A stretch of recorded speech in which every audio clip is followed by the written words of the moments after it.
Là, en théorie, et j'espère que c'est le cas, avant d'écouter ce segment-là, vous êtes supposé avoir écouté le documentaire Une révolution tranquille. Si c'est pas fait, allez l'écouter et revenez après.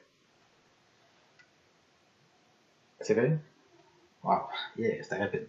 Donc, pour la révolution tranquille, ce qui est à retenir, évidemment, le fait d'écouter le documentaire permet d'avoir une compréhension. Là, je vais juste sortir de certains éléments que vous allez déjà comprendre puisque vous l'avez écouté. Donc, les changements les plus importants qui ont été amenés pendant la Révolution tranquille, le plus important, j'espère qu'il va sortir en premier s'il y a une question là-dessus à l'examen, c'est la loi 16. Si vous oubliez le fait que c'est la loi 16, c'est pas important le numéro de la loi, je préfère que vous le reteniez, mais c'est pas la fin du monde, c'est l'idée de ce que c'est qui est importante. Donc, la loi 16, c'est ce qui met fin à l'inégalité juridique, l'incapacité juridique des femmes. Donc, avant cette période-là, ça c'est en 1962, avant cette période-là, la femme était l'égale d'un enfant. Alors, moi, en tant que père, je peux dire à mon enfant, non, tu restes à la maison, tu manges ça, il n'est pas question que tu fasses ça. Ben, j'ai la même autorité sur mon épouse. J'ai la même autorité sur ma femme. Alors, c'était évidemment, vous l'avez vu dans le documentaire, là, quand on parle qu'il n'a pas le droit de quitter le logement, même si ça se sent en danger. Imaginez la caricature. Hein. Chérie, est-ce que je peux sortir? Pourquoi tu sortirais de la maison? Il y a le feu. Tu as un gros feu. Ow! Oui, ok, sort. C'est ridicule. Bon. Donc, c'est signe des papiers, ça veut rien dire. Alors, on a vu ce segment-là. C'est le changement le plus important. Maintenant, légalement, la femme est l'égale de l'homme. Donc, c'est évidemment majeur. C'est une révolution. S'il y avait juste ça pour la révolution tranquille, ça reste une révolution, c'est majeur. Dans la classe, si on est en classe en ce moment, vous regarderiez à gauche puis à droite, puis vous diriez, mon Dieu, il y a des gars puis il y a des filles dans la classe. Mais ça ne serait pas le cas s'il n'y avait pas eu ça. Donc, déjà, un grand changement. Les femmes avant étaient à l'école normale. Elles apprenaient à coudre, être des bonnes épouses. Maintenant, elles ne savent pas. Joe, ok, je ne veux pas offenser personne. Donc, la loi 16, le changement le plus important. Parmi les autres changements, il y a eu l'assurance maladie. L'assurance maladie, c'est évidemment un changement qui est majeur. Ça va baisser énormément la mortalité infantile.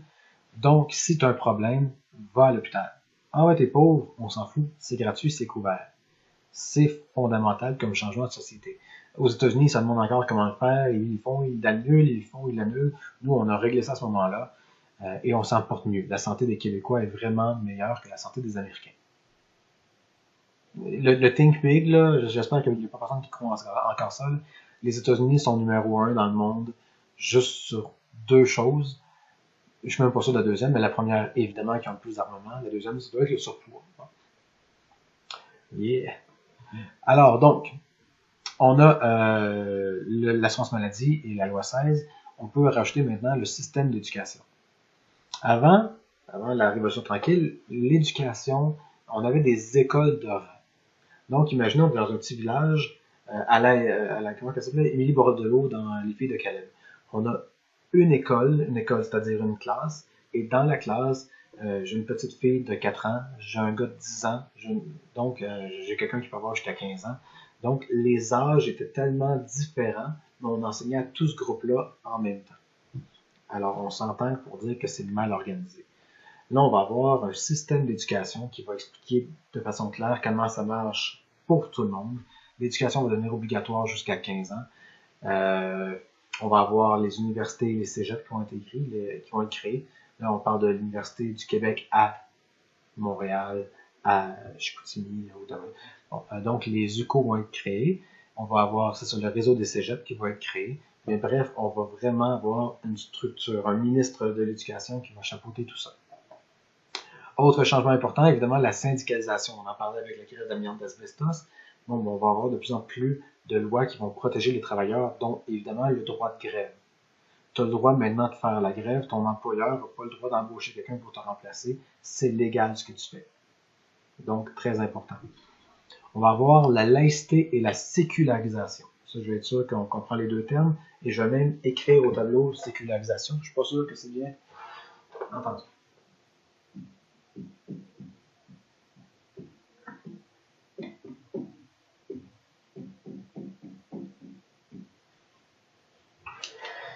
La laïcité, ce que c'est c'est quand c'est quand le gouvernement se sépare de la religion. Maintenant, ton docteur, ton professeur, c'est pas un curé, c'est pas un prêtre, c'est pas quelqu'un qui obéit à Dieu. C'est quelqu'un qui a postulé, puis qui a eu son CV, qui a eu ses diplômes, et qui pratique ce métier-là maintenant. Donc, dans les classes, il n'y a pas des croix en haut de chaque porte. C'est un changement. Ça, on appelle ça la laïcité, la séparation de l'État et de la religion. La sécularisation, ce que c'est la séparation de la population et de la religion. Ça ne veut pas dire qu'il n'y a plus personne de religieux dans la population, évidemment, mais le contrôle social disparaît.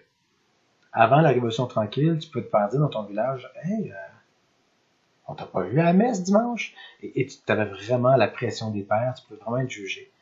Bon, ben à partir de la Révolution tranquille, cette pression-là disparaît. On a une image dans le documentaire quand on voit un clocher d'église qui s'écrase.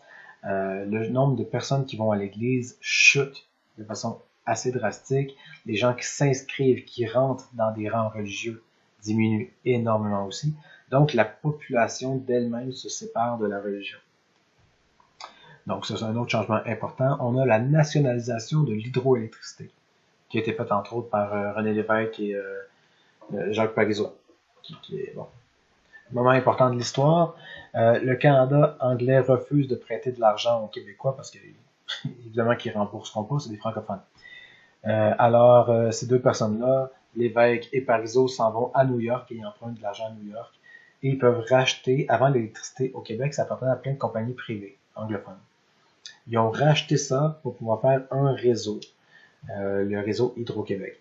L'avantage de Hydro-Québec par rapport aux compagnies privées avant, c'est que la compagnie privée, ça va de soi et c'est normal. Son objectif, c'est de faire du profit. Si tu habites dans le bout d'un rang et que moi, je compte le fait que de planter des poteaux électriques jusqu'à chez toi, ça va me coûter plus cher que ce que tu vas payer en électricité, mais je suis pas calme, je vais pas le faire. Donc, il y avait des villages éloignés qui n'avaient pas d'électricité juste parce que c'était pas rentable, c'était une décision économique. Tandis que là, vu que c'est Hydro-Québec, on veut donner l'électricité à tout le monde, on veut que ce soit le minimum que la population ait. Alors, même si ça coûte plus cher de fournir l'électricité que ce que tu vas payer, on va te la donner. On va te fournir le service. Alors, on a aussi la loi 101. La loi 101 qui arrive en 76-77 officiellement.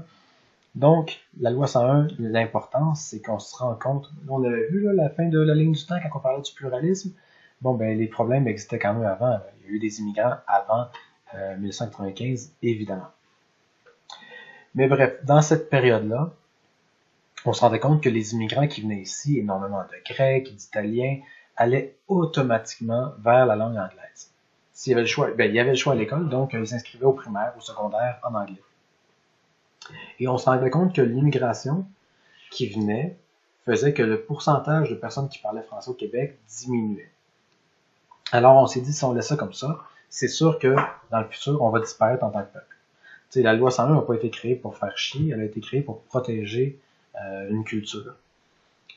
Pour faire un parallèle, je ne sais pas si vous savez, mais là, maintenant le Tibet fait partie de la Chine depuis quand même plusieurs années. Là. Mais quand c'est arrivé, la Chine a décidé que dans les écoles tibétaines, on allait enseigner le mandarin. Alors, tu as eu des enfants qui ont appris le mandarin, qui ne pouvaient pas parler avec leurs grands-parents qui parlaient tibétain. Alors ça, on appelle ça un génocide culturel. Ça s'est fait de façon assez drastique, assez rapide. Ici au Québec, ce ne serait pas passé aussi rapidement, mais ça aurait été, avec le temps, les francophones seraient disparus, simplement parce que le nombre d'allophones, le nombre d'anglophones aurait été vraiment plus grand avec le temps. Alors, la loi 101, ce que ça change deux choses. Obligation de l'affichage. Donc, l'affichage va être plus grand en français, on va prioriser le français. Avant ça, si tu te promenais sur la rue Saint-Laurent, tout était écrit dans plein de langues, étrangères ou en anglais. Deuxième changement important, le fait que justement, pour pouvoir aller à l'école anglaise au Québec, il faut qu'un de tes deux parents ait été à l'école anglaise au Québec. Donc, n'importe quel immigrant qui vient ici avec ses parents, c'est sûr qu'il va étudier à l'école française au primaire secondaire. Alors, ça, c'est important. Et le nationalisme québécois, en général, a été un apport important de la Révolution tranquille. Pas dans le sens que c'est important d'être souverainiste et que le Québec devienne un pays, mais le nationalisme québécois a protégé quand même la culture québécoise. Si on s'appelle Québécois, c'est un mot qui a été choisi. C'est René Lévesque qui avait décidé, qui avait déclaré Nous sommes maintenant des Québécois, ayons le courage, prenons l'habitude de nous appeler Québécois entre nous, plutôt que Canadiens-Français. C'était une coupure, mais à partir de ce moment-là, on s'appelle des Québécois. Donc, ça a été une décision qui a évidemment influencé notre culture énormément. Alors, c'est les principaux changements de la Révolution tranquille. À vous de voir lequel a telle importance ou non, mais de pouvoir jouer avec ces éléments-là. Le prochain vidéo que je pourrais faire immédiatement, je vais immédiatement. Ouais, je vais juste peser sur pause par principe. C'est une excellente idée. On va maintenant s'attarder à l'évolution de la famille au travers justement de la Révolution tranquille, jusqu'à maintenant. On va réutiliser d'ailleurs ce segment-là de la matière quand on va parler du pluralisme vers la fin de la session. Donc, le modèle familial avant la Révolution tranquille, c'était la famille traditionnelle. Je vais vous donner quelques caractéristiques de chacun des modèles familiaux. Donc, la famille traditionnelle, les caractéristiques, la femme est à la maison. Ses responsabilités, c'est la ménagère, c'est l'éducatrice. Évidemment que c'est elle qui fait les enfants.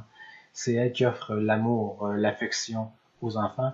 Et c'est la médiatrice. Je ne sais pas s'il y a des gens dans la classe qui ont une mère qui est médiatrice. Pour faire un exemple très très simple, vous me direz, vous me faites signe si vous avez vécu ça. Quand il y a un conflit entre vous et votre père, elle vient vous parler, elle vous dit « Tu sais que ça fait de la peine à ton père quand tu fais ça. Il est sensible, ton père. Tu devrais peut-être t'excuser, va le voir. Ça va bien se passer. » Et après ça, elle s'en va voir son mari, puis elle lui dit « Tu sais que ton enfant est comme ça. Il faut voir que tu l'acceptes. C'est pas méchant, il fait pas ça pour te déplaire. Va le voir, excuse-toi. » Après ça, elle se cache. Je regarde, excusez, je t'aime. Puis, donc, la médiatrice, celle qui prend pas toute la place, mais qui règle les conflits, c'était très famille traditionnelle. Le père, lui, c'était évidemment le pourvoyeur, celui qui avait l'emploi, celui qui amenait l'argent sur la table. Caractéristique importante, il n'avait pas de défaut. Pas dans le sens qu'il n'y avait pas de défaut, mais dans le sens qu'il ne fallait pas le critiquer. Donc, même s'il perdait son argent au jeu, qu'il buvait comme un trou, qu'il peut être violent, c'est votre père, on l'accepte comme ça, point à la ligne. Donc, pourvoyeur, le fait qu'il n'y a pas de défaut, évidemment qu'il ne montre pas d'affection. Un homme, ça pleure pas. Ce cliché-là. Donc, pas d'émotivité. C'est évidemment lui l'autorité. Ça ne veut pas dire que la mère ne fait pas d'autorité. Mais la mère peut dire « Hey, arrête, hey, arrête, hey, arrête, hey, arrête. » Puis là, le mené a dit « Hey, papa. » Des fois, ils s'appellent papa et maman entre eux autres. « Hey, papa, faites quoi? »« Hey! » Puis tout le monde arrête. Ça a été son autorité. Il est arrivé à la fin, il a fait ça. On a compris. Donc, ce modèle-là, évidemment, qu'il y a une hiérarchie. La hiérarchie dans ce modèle-là, c'est en haut de la pyramide, évidemment, c'est le père. Ensuite, c'est le fils aîné. C'est pas la mère, c'est le fils aîné. D'ailleurs, si vous écoutez des émissions de l'époque, ou peut-être aujourd'hui par rapport à cette époque-là, des fois, l'homme s'en va, et après ça, si son enfant, si son fils a 12 ans et plus, met la main sur l'épaule de son fils, puis il dit « Pendant que je suis pas là, c'est toi le chef. » C'est toujours rabaissant pour l'épouse, qui est comme « Ah, fiou, hein? Un adulte. » Donc, ça ici, important. Alors, le père, le fils aîné, la mère, les autres fils, les autres filles. Alors, c'était la hiérarchie, évidemment, très, très sexiste. Mais c'est la famille traditionnelle. La sexualité, à quoi ça sert dans la famille traditionnelle? Ça sert à faire des enfants. On est marié devant Dieu. Est-ce que c'est possible de se divorcer? Non, non. Le divorce, ça ne se dissout pas. Ça ne se défait pas. Donc, c'est éternel. C'est des mariages parfois de raison. On est moins dans la passion amoureuse que dans le « Hey, on a après le même âge ». OK? Donc, ça, c'est le modèle traditionnel. Le modèle conjugal, celui d'après, là, évidemment, impact de la Révolution tranquille, la femme, maintenant, travaille. Alors, les deux parents travaillent. Ce que ça va avoir comme conséquence, c'est évidemment que les responsabilités vont être différentes. La division des rôles, le partage des rôles, va se faire de façon... mon Dieu, j'ai un blanc. Bien, de façon complémentaire. Ce que ça veut dire complémentaire, c'est l'homme fait ça, La femme fait ça. C'est stable, chacun ses choses. L'homme sort les poubelles. J'allais dire récupération, ça n'existait pas à l'époque. Sort les poubelles, entretien du terrain, réparation de la maison, puis la femme se contente de faire tout le reste. OK. Ça, c'est juste pour savoir, juste pour vous dire, c'est le modèle qui était général, cette répartition des rôles-là. Mais ça pouvait être différent. Ça pouvait être un couple dans lequel l'homme fait à manger, puis la femme sort les poubelles. L'important à retenir, c'est que c'était complémentaire, chacun sa job et que c'était fixe. Qu'importe comment l'entente se fait, c'était fixe. Dans cette famille-là, les enfants sont très, très, très précieux et choyés.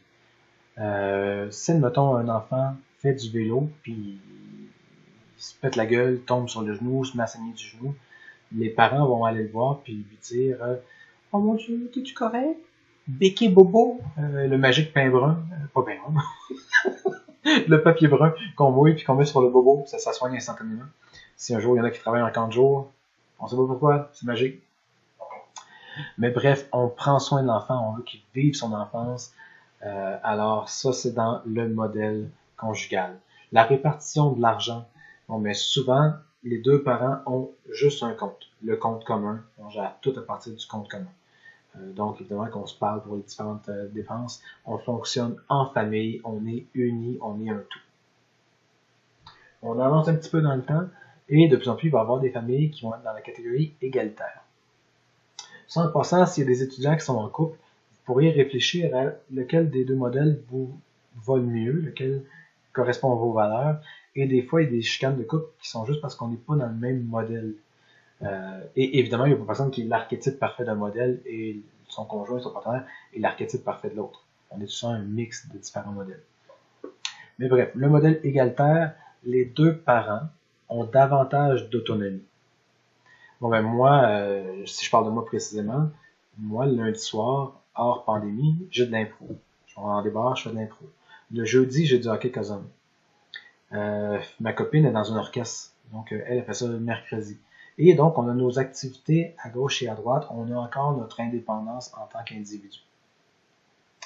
Les enfants dans cette famille-là, premièrement, il y a souvent moins d'enfants. Les enfants dans cette famille-là, on les aime. J'aime mon enfant, dépendamment des jours. Mais il n'est pas au cœur de la famille, c'est une personne parmi tant d'autres. Ses besoins sont importants, mais les miens aussi sont, puis celles de ma blonde aussi sont importants. Souvent dans cette famille-là, si l'enfant tombe et se fait mal, les parents vont avoir le réflexe de dire « Lève-toi, t'es correct. » Vas-y, t'es correct, il n'y a rien là. Donc, une façon de percevoir, d'élever l'enfant qui est différente. On va pousser davantage l'autonomie chez l'enfant. Le plus vite possible, on veut qu'il puisse faire son lit. On veut qu'il puisse faire ses lunchs tout seul. On veut qu'il soit autonome, qu'il soit adulte le plus vite possible. Dans le modèle conjugal, on veut qu'il puisse vivre son enfance. Dans le modèle égalitaire, on veut qu'il puisse devenir un adulte le plus vite possible.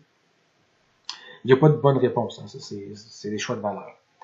Dans ce modèle familial-là, souvent les deux parents gardent leur compte en banque, pour que chacun soit indépendant. Hey, si je veux acheter un PlayStation 5, t'es qui toi pour me dire non? Puis moi, si je m'achète des souliers, c'est pas pareil. Bon, oui, c'est pareil. Donc, en tant que tel, le stéréotype PlayStation 5, souliers, j'ai jamais précisé les sexes. C'est peut-être des Nike. C'est peut-être pour jouer à Sims. Segment pas pertinent. Donc, moi, si je parlais de moi précisément, ma blonde et moi, on a chacun notre compte indépendant et on a un compte commun. Donc, vous voyez, on peut avoir des mix des différents modèles. On pousse assez l'autonomie des enfants, mais s'ils se pètent la gueule puis qu'ils saignent, je vais peut-être lui pitcher un bout de papier brun, puis lui dire, vas-y, tâte-toi puis tu vas être correct. Alors ça, c'est pour les modèles familiales. Je vais envoyer une prochaine vidéo pour les modèles de parents, donc comment être comme parent.